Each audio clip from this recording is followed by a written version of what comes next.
Alright, welcome to Sports Tour on Enterprise TV, where we give you all the latest on what is happening in the world of sport. It is no longer a news that the Super Eagles of Nigeria will definitely slug it out with Rwanda, a must-win game for Eric Chelle-led side. And of course, don't also forget we've got some important players in the camp, from Victor James Osimhen to a lot of them carving bases around Samuel Chukwueze, Bekubo, and a lot more. All right, if you are joining us for the first time, please do well to follow us across all our social media platforms at Enterprise TV 7. My name is John Olasukomi. Join me and let's ride together. In the studio with me today is Daminelli. We call him Damilola Ayeton Victor, making a return back to Sport Tour. Daminelli, welcome to Sport Tour. Yeah, definitely. Thank you. Feels good to be here, and of course, I'm looking forward to Nigeria's game, and at least we start pressing the calculators again. No, it is always the Super Eagles of Nigeria. Yes, always Super Eagles and calculators. We know the truth. All right, let's see how it goes. Let's go straight to the camp of the Super Eagles. Super Eagles captain William Troost-Ekong has said that the team are not making the mistake of thinking too much about the showdown with Bafana Bafana in South Africa on Tuesday night, September 2025, but are rather focused on their clash with Rwanda's Amavubi in Rio on Saturday, coming up on the 6th of September 2025. Now, Victor Ayeton, let's go straight to the group of the Super Eagles of Nigeria. Yes. This is a group where we have the likes of Lesotho, South Africa, Benin Republic, Zimbabwe. When the group was made, we all thought it was going to be a soft one for the Super Eagles of Nigeria. Yes. But now, Nigeria are trailing 6 points behind South Africa. Going into this game is a must-win game for the Super Eagles of Nigeria. Yes. No doubt about it. I think we all have edge when it comes to African football. We do, yes. We have Victor James Osimhen, arguably the best striker in Africa. We have the reigning African Player of the Year, Ademola Lookman. Yes. We have the Fisayo Dele Bashi. We have Chris Santos, which has also moved from La Liga to English Premier League. Sure. These are fantastic players. Yes. But when it comes to defense line, I know we are still struggling. Still struggling, definitely. Because as of today, Eric Chelle cannot tell me that we don't have a left footer that can play left back for the Super Eagles of Nigeria. I think that is the only way we have problem. But going forward from the midfield, from the goalkeeper, we have the best goalkeeper in Africa, talking about Stanley Nwabali. So what are your thoughts going into this game, knowing fully well that we are 6 points behind the group leader, talking about South Africa? Yeah, thank you, John. Personally, look at where we found ourselves. Let's start from the table. Okay. South Africa are top, 13 points. Rwanda are second with 8 points. And Nigeria is languishing in fourth, behind Benin Republic. Come on, don't talk about it. Just slightly ahead of Lesotho, who is on 6 points, and we're on 7 points. It's quite very sad that we're in this position, because I remember when we were on this run of when the game started, and then we had those back-to-back draws against Lesotho and Zimbabwe. We didn't know that we knew that this is going to cost us this much, because when we drew the first game, we were like, okay, the World Cup qualifier just started, it's Lesotho 1-1. Then we went again, we did a 1-1 against Zimbabwe, and somehow it's just poor that after 6 games, it's unbelievable that we've only won 1 out of 6 games played. We've drawn 4 and we've lost 1. It's a very, very terrible record for us, and we know that it's now win or bust. All our last 4 games, it's win or bust. If we as much as draw any game, the World Cup spot is off. You don't want to. Sorry to cut you short. I listened to one sport journalist from South Africa. Yes. So when he was analyzing the game between South Africa and Lesotho, and he said on paper, let us forget about Lesotho, let's focus on Nigeria. Can we say the same thing for the Super Eagles of Nigeria? Let's forget about Rwanda and let's face South Africa.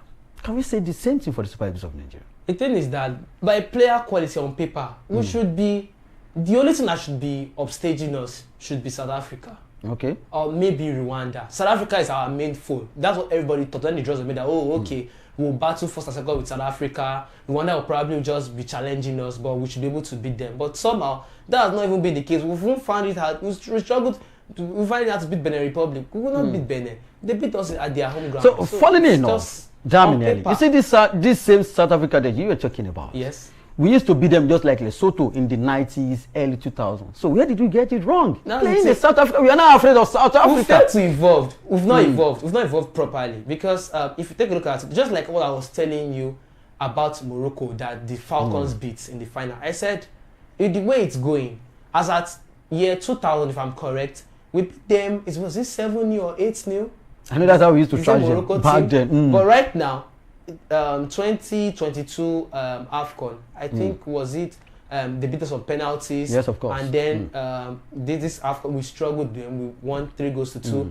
I'm saying if we don't keep this, if we don't evolve, the next AFCON we will play, or the AFCON we will play, Morocco can come and disgrace us. Don't talk about, come on. So that was happening to the Bafana Bafana. And look at their football keeps evolving. But see, we have what's just our saving grace is that we have quality players. We keep producing quality players, but then by system, their system keeps evolving. Their league keeps getting better. The administration keeps getting better. But for we, the Super Eagles, we are always battling the same stories every time. Coaching issues, administration is not so great.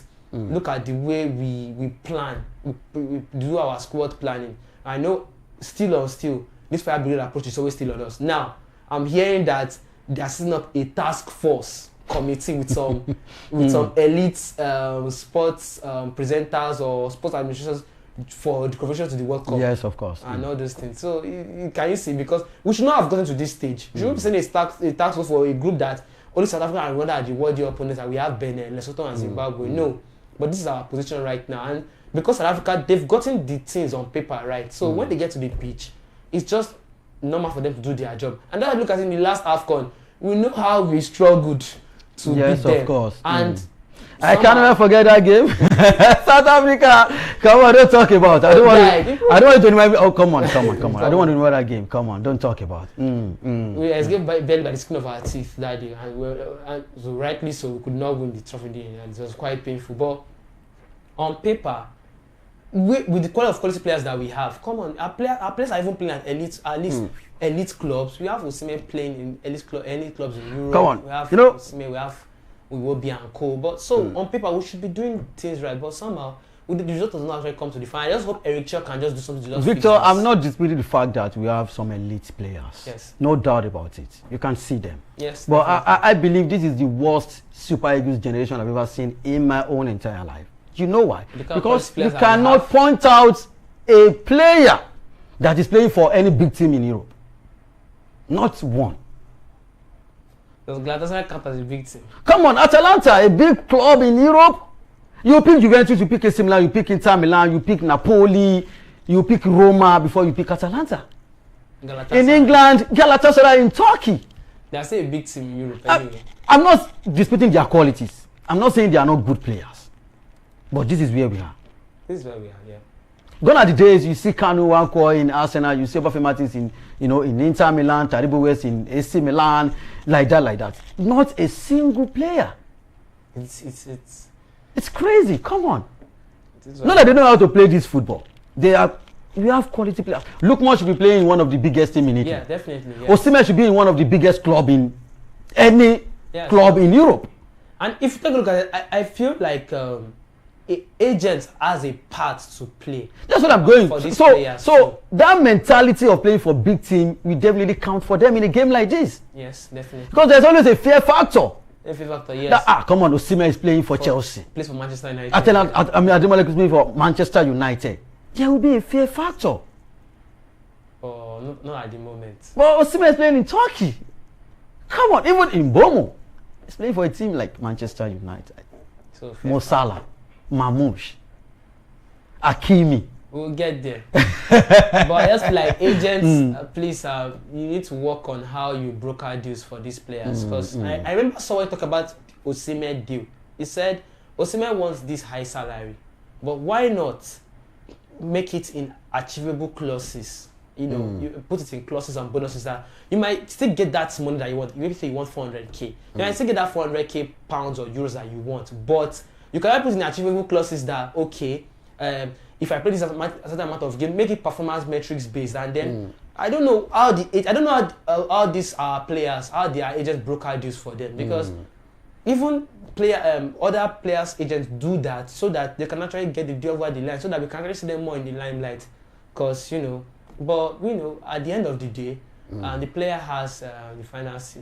All right, let's see how it goes. 4 games to go for the Super Eagles of Nigeria. A must win. We need that 12 points because we have to add that 12 points to that 7 points. Then you take you to 19 points. Yes. And now pray again and press calculator for FIFA to decide on South Africa whether they will deduct the 3 points so we can get close to them. So how do we go from there, beat Rwanda, and of course come on the 9th of September, beat South Africa. Then pray for the likes of Benin Republic, Lesotho.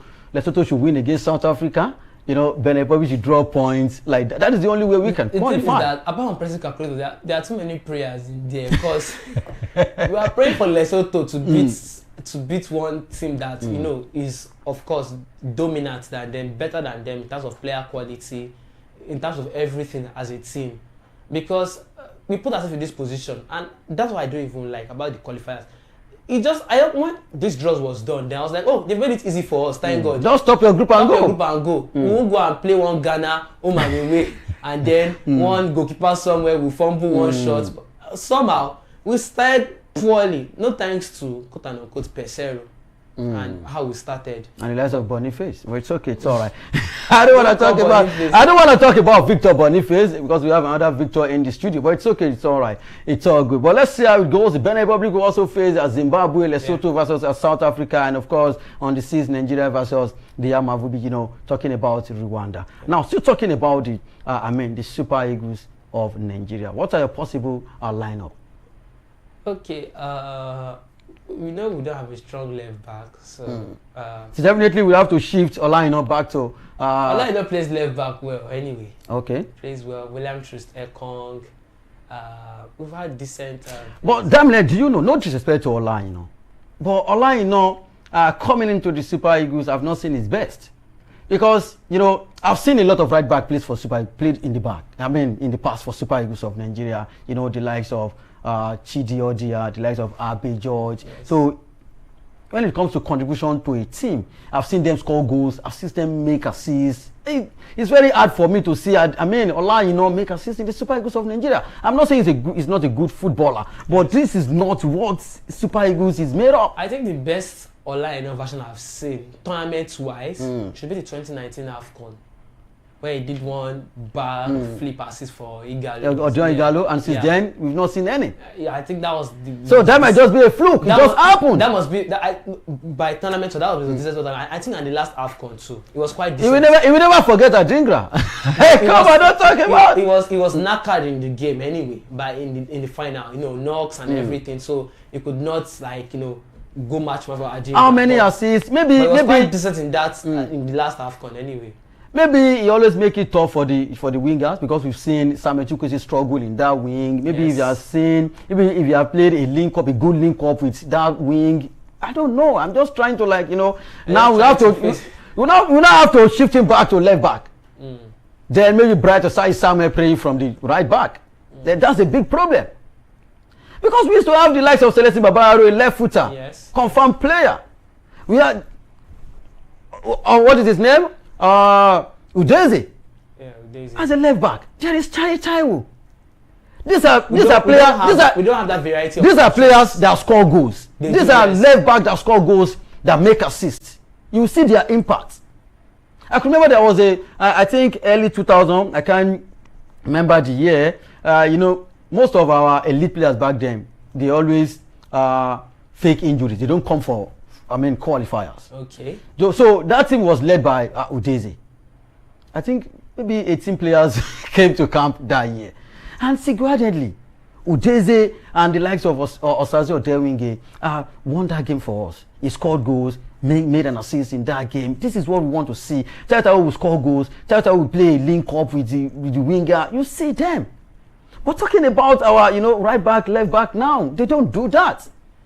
One time we had a left back I liked. Is it Tyrone Eboué? Is that his name? Tyrone Eboué because of injury. Because of injury, we had at the point we had Brian Idowu just fluttered to the sea just of Jamilu Collins. These are the players that we have these days. Yeah. So that left back was quite problematic, you know. Centre back, I think we are quite covered. So in the whole world, we don't have a left footer that can play left back. That's crazy. We'll put Jamilu Collins. All right. He's not even invited. Not invited. If you're invited, And of course, a good one for our Zim is back in the team. Troost-Ekong will definitely be there for Super Eagles. Our Zim, really. At the point, he was a mainstay in the team. You used to be very, very constant. Used to be a very, very constant face in the defense of the Super Eagles. So good for him to be back. So I think where we have a big problem now is that midfield. Where there is Ndidi, Onyeka, Onyedika, Chrisatos Uche, Fisayo, Dele Bashiru, and there is Iwobi. Who do we want to play? And you know Super Eagles for playing 4-3-3 formation. Yes. Osimhen up front. Ademola Lookman. Right or left, you can play anyone. For me, I will not advise Eric Chair to start him. Because he is match rusty. He's match rusty, definitely. And there is Moses Simon banging in goals week in, week out for Paris in France. Yes. So he should start ahead of him. That's my own opinion. I don't know. Eric Chair might have any, he might have his own opinion. Unless he's been doing personal training, but he's not match fit anymore. Yeah. But let's see how it goes. And just pray for, the Ibeku boy. We all know he has not been consistent, but you can't take anything away from his pace and creativity. So I think Onyeka has been featuring for Brentford anyway. So I think he's been quite match fit. So Onyedika has been good. Dele Bashiru has been playing very well for Lazio. Chrisatos Uche, no doubt about it. Well. So midfield Ikorodu, we seem to have more of attacking midfielders these days. And of course, another good news is at last Siri Desas has been called up. Yeah, I mean for Siri Desas really deserves these flowers really, because he's someone that you might say, okay, he's playing the Scottish League and all that, but he's been quite banging in the goals. And actually, that's very, very, very good. All right, and of course, there is Tolu Arokodare, a lot of fantastic players in the camp for the Super Eagles of Nigeria. They should just go there and get the chance. I feel Tolu Arokodare, if you take chances, he will become very good. Of course, just got a deal signed to Wolves, and I saw the interview that he did with Wolves. Very, very nice guy, very, very composed, and I feel like, of course, if he came with decent goal record from his former club, Genk, to Wolves, and if he can actually take a chance in the Super Eagles, he will be good because he has a good area presence too, like Osimhen also. So all right, let's see how it goes. Let's just pray for Benin Republic to draw point. Lesotho draw point. South Africa also draw point. Then the Super Eagles of Nigeria get a win. As we are praying for them to drop point, let us win our games too, because it now looks as if when we do our own part, it's not in our hands anymore. If the result doesn't go our way at the other end, it's another calculator pressing. All right, Damileli, before we leave the Super Eagles of Nigeria, your correct scores? Super Eagles of Nigeria versus the Amavubi of Rwanda. Let's say a 1-0 win. 1-0 or 2-1. Let me stick with 2-1. That's just too slim. Let me stick with 2-1. And of course, finally, before I leave the Super Eagles of Nigeria, they should stop all these content. They should focus on football. They've granted a lot of interviews. Within the space of how many days? I don't know, for a team that I don't understand. Before you open any social media, you see this one granting interview, that one. Please leave them. Let them focus. It's not our focus because, man, I just feel they should not be carried away. I just feel like it would be very, very bad. Like unheard of. Like we missed back-to-back World Cups after the whole conditions, criteria were amended. We still back-to-back World Cups. And we are not Italy. All right, come on and talk about. Away from the camp of the Super Eagles, let's just reach Super Eagles of Nigeria. Well, my own prediction is just 4-0. Go there and get the job. 4-0. Osimhen with a good hat trick. That's quite bold. Don't worry, we are playing very Rwanda. Bold claim. Come on, we went to this team to beat them 2-0. So let them come here. We can also beat them like 4-0. Let's double it. So it's a simple Osimhen hat-trick coming from you, and maybe Samuel Chukwueze 1 goal. All right, away from the camp of the Super Eagles of Nigeria, let's move straight to the NPFL. The Sky Blue Stars, fresh from a trailing 2-1 comeback victory over newcomers Kun Khalifat on Matchday 2 in Aba, are looking to build on their early season form and climb further up the table. I saw the beautiful goals scored by Remo Stars. This shows that they are champions. And if they can definitely maintain this momentum, I see them defending this NPFL this time around. First 3 points on the road for Remo Stars. It's quite a good one for them. And of course, I saw that beautiful move from Oyowa. I must say, Alex Oyowa, fantastic player. He also did well at the just concluded CHAN 2024 and for the Super Eagles B. What a fantastic footballer. Talking about Remo Stars, their stadium is still under construction. They are renovating their stadium. So it's like they are playing away from home on a neutral ground in Abeokuta. And of course, they'll be playing another well-known team in the NPFL. They went to NLA, they are back, talking about Warri Wolves. They've won their 2 games on the road and of course at home. And Remo Stars will be playing against Warri Wolves this season. But that is not where I'm going. This is where I'm going. Damileli. Yeah. International break is on. Why are we still playing league? Why is our league running? Welcome to our league. Because if you check South Africa, they have to pause. Yeah, all leagues are on. Even in South Africa, Algeria have to pause. Yeah, that's pause. The African league, they pause their league for. So why are we running league? Like I said earlier, I said it's all down to, there are some things that some country has gotten right. And till we get it right, administration wise, we won't I don't know, how do I put it now? We won't get where we want to get to, because it starts from little things like this. In fact, this requires a just imagine Premier League is on, like La Liga is on. This is a it's all Syria is on. That this is our qualifiers. It's like a win or bust qualifier. Like it requires national seriousness, quote unquote. When you don't even have any NPFL players in the team, so what are we saying? That's crazy. So, but it is what it is, and the ability of the league asks the league to go on, which I feel the league should be on pause. Hopefully, they can work on that because, of course, even these players should even sit down and watch the Super Eagles play. Watch them, local league players, watch them see, of course. And from there, but because the claim they'll be making is that, of course, let us see our own players too on TV and all that. But the thing is that these teams, of course, they should be on break. They deserve their own. Because I know we do clamor for them, look within. But with what I saw at the just concluded CHAN, I was coming there. Victor, don't talk about. Come on, you remember that's crazy. I sent to you on social media. Where I sent to you on social media where I said that I hope that those matches that are clamoring for play local Blaze players now. I hope they can now see it that we can see. We can now see. They did not make the cut.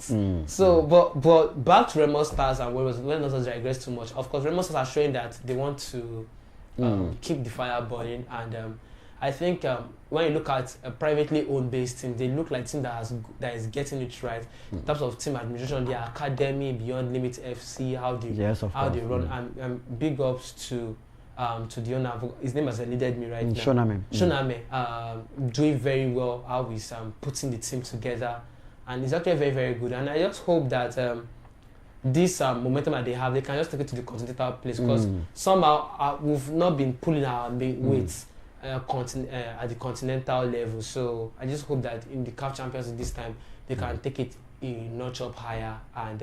And the last time how they lost in last CAF Champions League, they lost the penalties. It was quite painful at their home ground here in Remo. So I'm playing away from home, playing at the Abeokuta Stadium. Of course, it's just like a neutral ground, but I feel they could still be able to hold on against Warri Wolves, who are back to the top flight. Warri Wolves still gave 6 points. That's a good start for Warri Wolves. Yeah, good start for them, at least for a team that has been on and off. And Warri Wolves, they used to produce a lot of elite players, good players. Then Ogene Karo, Etebo, and Co. And so it's going to be a very, very tough game for them. But I hope that I feel that Remo Stars should be able to still notch it, probably a narrow win against Warri Wolves. But Warri Wolves, with the start that they've made so far, it's going to be a tough game. And plus, it's going to be at a neutral ground, so it's going to be a very tough game. But all right, let's see how it goes. A narrow win for Remo or a draw based on Warri Wolves start the new season. All right, good one for Remo Stars, and of course they've done well in this transfer window. They've showed their best player for me. That's Nduka Junior, their captain, and of course they've gotten this player that also flopped at the last 2024 CHAN, talking about this guy from Ikorodu City in Gege, also replaced Nduka Junior. I think Anas Isiv and Sikiru Alimi, and this other guy Tochukwu also did well, but 3 players out of 20-something players. What do you say about the goalkeeper? All right, don't talk about it. Barao FC versus Bendel Insurance is so good that Victor's Damileli head coach, Ladan Boso, is back with Barao FC. Academy Warriors will host Rivers United. Big one for Finidi George, Enyimba versus Nasarawa United, Katsina United versus Kano. That's like a local derby. But before I move on, I want to talk about Enyimba. Ever since even Kano Wanko became the chairman, I've not that it's not working, but Enyimba should be doing more than what we have been seeing. Doing, yes. And based on, I know people have an expectation based on, you've traveled around. His experience and all the exposure and all of those things. You're supposed to bring it to the club, but the club does not seem to be pulling. It's just like they are going back. I don't understand. We always clamor for all this legend. You know, what is Mokashi doing? Why can't you take a team? I'm going to take this. I take what you get. Exposure going to Europe, playing in Europe, but that's not quite been the case. And I don't know. There's a lot of things happening. I don't want to judge. Personally, I don't want to judge Kanu, but it is what it is. And based on the exposure that he has, Enyimba should be doing more than they are. They should be at that level where they are at the scruff of the neck of things with the likes of Remo, Stars, and Co. But it is what it is. They are just where they are. Because Enyimba used to be like the pride of the country. Enyimba has been the Liverpool of EPL these days. Exactly. But it is what it is. They are like the... I don't want to mention the club. All right, don't talk about Manchester United. Katsina United versus Kano Pillars. And like football has been quite interesting in the north these days. Yes. You've seen a lot of fans turning up for Barao, turning up for Kano Pillars. The Ahmed Musa, they are pulling out crowd. I just want to see more of that even in the southwest. Kwara United, we host Kun Khalifat, Niger Tornadoes versus Bayelsa. Bayelsa also started really well. 2 games, 6 points. Rangers versus Plateau United. Shooting Stars, they changed their coach, but they are still the same. Shooting Stars versus Ikorodu, and of course the head coach will be facing his former club. Talking about the head coach of Shooting Stars, Wiki Tori versus Almighty Abia Warriors. Don't talk about that. This stadium. Away from NPFL, let's move straight to the camp of the under-20. With the 2025 FIFA Under-20 World Cup set to take place in Chile from September 17 to October 19, Flying Eagles head coach Aliyu Zubairu has declared that his team is determined to go all the way and surpass Nigeria's previous records at the tournament. Let's talk about their previous record. I've said it before and I'll say it again, countless times. The best under-20 I've seen in my life is Mikel Obi. Even before we came on the air, we said it off air. Yes, we talk about it. The Mikel Obi, under the tutelage of Samson Siasia, and of course the 1989 also did well. I can never forget one of their games that we were losing 4 goals to 0. They came back, they won that game. And they came second, and ever since then, our under-20 has just been like our main Super Eagles of Nigeria at the World Cup. Not even the Nations Cup, at the World Cup. We've been struggling. So what are the problems? What are the challenges? Don't we produce good players anymore? First of all, we know how the whole age grade thing was. Of course, our players, they are past the age, and then even the glory, even at the glory years, we know the story. Let us mention names. So, but right now we are trying to cut back on no age cheating. We don't want to age cheating in that age. So it's affecting us. Now it's somehow we don't now get, so we're trying to get like those that are close to the under-20, and somehow we've not gotten the best crop of them. But we have academies in Nigeria. So why go there and pick the best legs? It's as if maybe quote unquote is who knows who that gets to get into the team. We all know how these things work in our country here, and the actual talent happen to be left out because of they don't have the quote unquote support system to bring them to the forefront, and somehow, because take a look at this tournament. Really, it's when I've watched this tournament. I've been watching this tournament. The best I've seen us go quarterfinals. It's when I have started watching properly quarterfinals. So and we want to take a step higher. And the thing about our under-20 is that once even the quarterfinals, it's prayers. It has always been with prayers. Come on, it's been crazy over the years. Once we get to that quarterfinal, they just be like the last one that we went to in Argentina. Oh, they did well. The players did there. How many players was transitioned to the national team? How many? That's the problem, because that's problem. That is why I will always talk about 2005 sets. Most of them started from 2003 in Finland. And Mikel Obi, late Isaac Promise, Chinedu Obasi, Bazuaye, Anubi, a lot of them. Yes. Van Zekin, and They progressed to the under-20. They did. Some of them made it to the national team. In fact, most of them. Yeah, a good number of them transferred. They will suffer the Taiwo, Mikel Obi, mention them. But it's as if anytime we go for a new under-20 set, okay, we do this set, we just throw them away. We do this set, we bring this set too. So like we just keep bringing on new under-20 set, and somehow we don't actually get like the best of the best crop. And because I feel like even our under-17 are not doing well. So things are not doing well. How can they progress to under-20? It's crazy. we used to be kings of this under-17. Like all these age grade football. Yeah, before. And if you take a look at it, I looked at the hosts.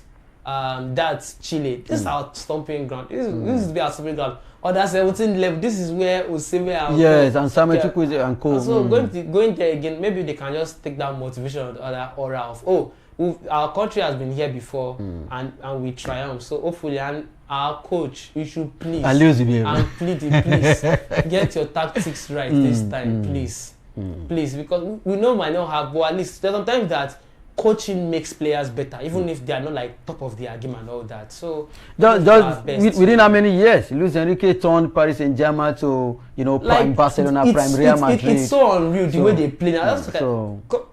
They have a particular player, Vitinha played at well. I saw Vitinha at Wolves, but look at Vitinha now. His role is well defended in the PSG team. Even the Dembele, how serious he was.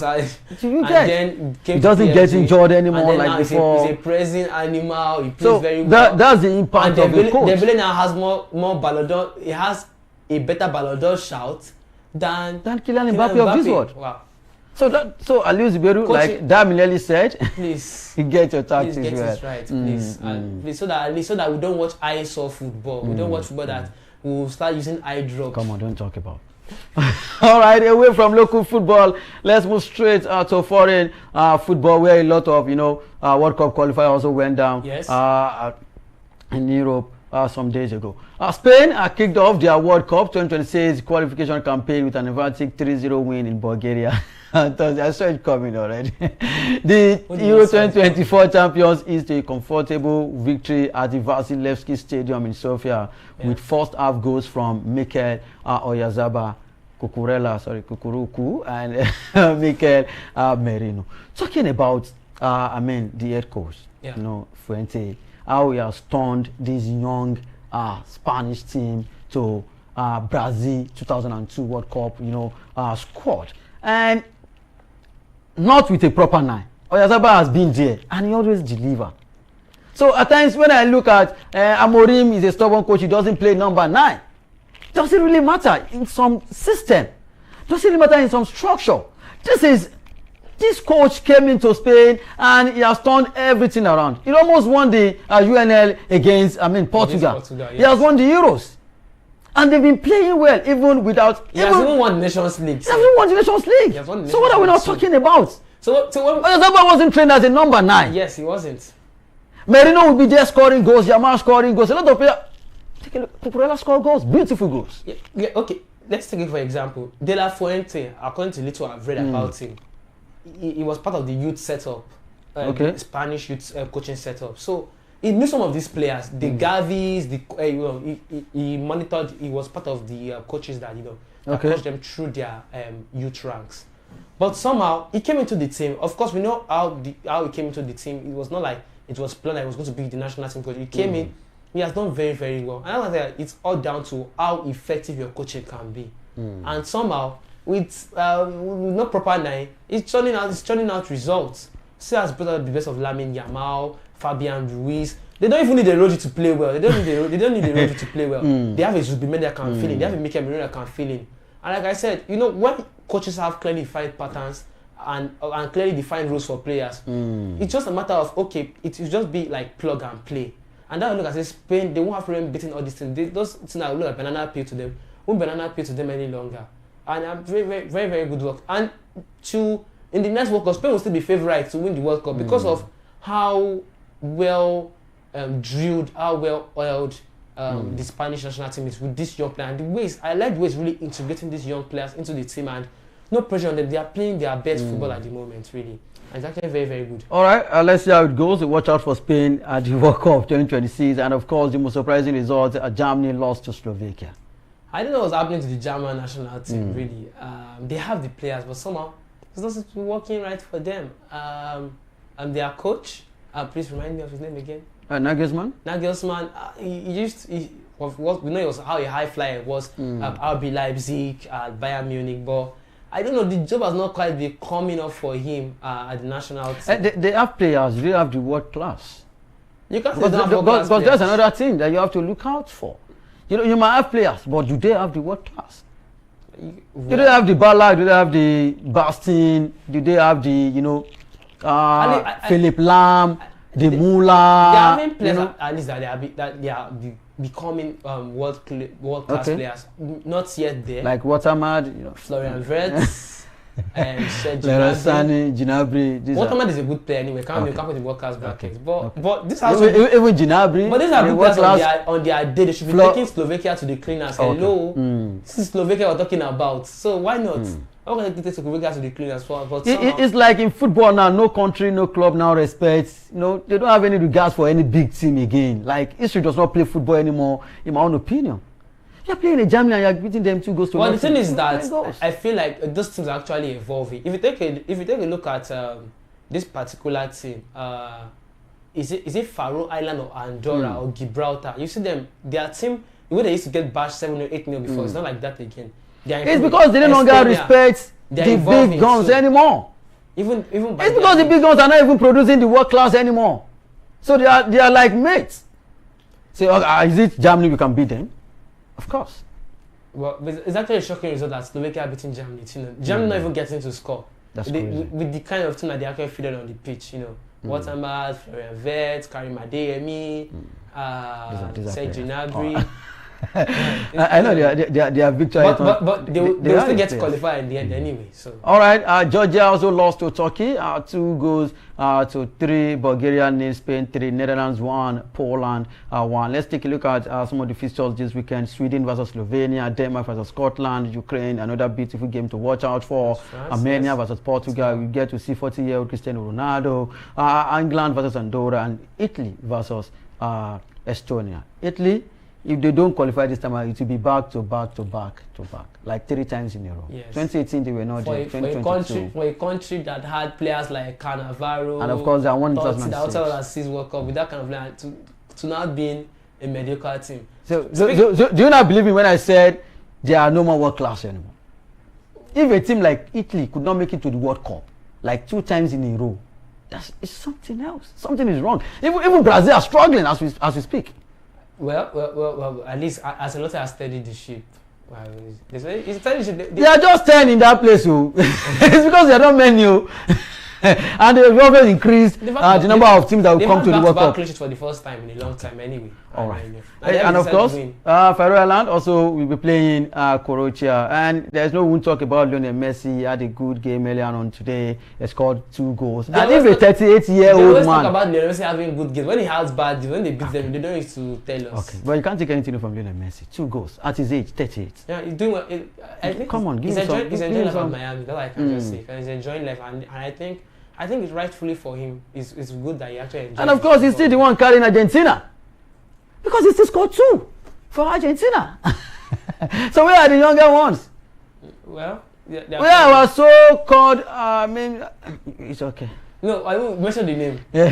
The Garnacho and Co. You know, the Garnacho, the Lautaro Martinez, the Alvarez, the Facundo. Where are they? McAllister, where are they? And Messi is still the one scoring goals for them. And the big man has come out to say, I no longer enjoy football because of injuries. Because he loves to play football. Now he said, I no longer enjoy football. Well, the thing is that I just feel personally that at the end of the day, Messi will step away. Well, it's going to be a deep struggle. You have to watch for Garnacho, you know. Garnacho replacing Messi in the national team. Let's see how it goes. Don't forget, it's not Messi that is leaving the national team. Di Maria is leaving. Has left already. Messi will soon go maybe after World Cup. Lautaro Martinez is equally old. He's 30-something now. Can you now see that we don't have world class anymore? So who are the players? Garnacho, McAllister will come to the fore. Okay. Facundo Buonanotte. All right. Cool. And this young man has Real Madrid. There's Enzo Fernandez though. Okay, all right. Only time we tell. Away from foreign football, let's move straight to other sports. Of course, we'll be talking about US Open, where Carlos Alcaraz, Djokovic, mentioned them a lot doing well for themselves. And of course, world number 2, Carlos Alcaraz, dazzled at the US Open to make the semi-finals on Tuesday before Novak Djokovic danced his way through to book a New York showdown with the Spaniard that will mark the latest chapter in their generational rivalry. In as much as some people do not even want, I know them, they can see me, they don't even want Djokovic to make it to the final. But on paper, I see Alcaraz going through. Well, of course, like I told you, I feel like Alcaraz, these young lads, they don't want to respect Djokovic any longer. The same thing is happening in football. I'm taking the fights to him. No respect anywhere. Taking the fight to him. And will I want to see Alcaraz Jannik Sinner final again? Definitely, I want to, because those are I like the what number 1, what number 2. I like the players and I like the kind of feels they give me. So I don't want a Djokovic scenario. On paper, yeah, Alcaraz. And don't also forget that Alcaraz is pushing for world number 1. He's pushing for number 1. So if you get to win this, he might get there in no time. In no time. So you want to push, Djokovic to the world. Give him a run for his money. For his money, get to the final. And if you get lucky, you get Sinner, if you can beat Sinner again. So he has not beaten Sinner a lot of times already. So I'm sure Sinner will be brazen up for, okay, let me get semi-final today, let me get to face Alcaraz. But Alcaraz against Djokovic, so how come you are not giving Felix, a chance at all against Sinner? Because he's Sinner. Sinner is good. Come on, Sinner always struggle against Felix. If you take a look at their head-to-head, you always struggle against Felix. But it's Sinner and the kind of mentality that Sinner has. I actually like it. So and Italian mentality. All right, so we are looking forward to see Sinner Alcaraz again. Yes, and Sinner will win again. All right, in the women. I know you like Alcaraz. Sinner will win again this time. I know you like Alcaraz. Yes. So. All right, in the women's category, we'll definitely be seeing Anisimova and of course Sabalenka in the final. Talking about Anisimova, yeah, she's been on a run, on a good run. On a good run. Knocked out Naomi Osaka, knocked out what is her name again? Another fantastic tennis player, and of course she will be playing world number 1 Sabalenka. On paper, I expect Sabalenka to win, but based on the giant killing that Anisimova is actually doing, I expect to actually give Sabalenka a run for her money.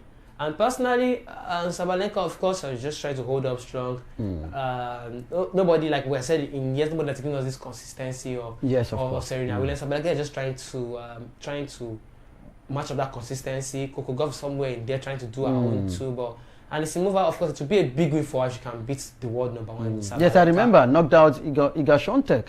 That's a big win for her. A big win for her. So if she can complete the giant's killing too by beating Sabalenka, it was a good one for her. But on paper, Sabalenka should win. But I'll keep an eye on that on Anisimova. If she can actually beat Sabalenka, let's hope she does the next tournament. Because, of course, once the tournament is off, once another new tournament starts, that would be used to judge. They'll forget the last one. But on paper, Sabalenka is prime as favourite to win. All right, let's see how it goes.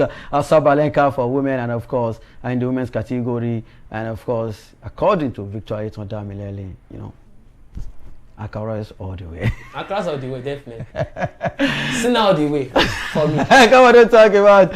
All right, that's how much you can take on Sports on Enterprise TV 7. Endeavor to subscribe and click the notification bell to get notified of all alerts. Follow us across our social media platforms at Enterprise TV 7. Like, share, and engage on all content. Visit our website at www.enterprisetv.com for all the news you can use, the inclusives and the live update. We wish Super Eagles of Nigeria well against Amavubi and, of course, South Africa.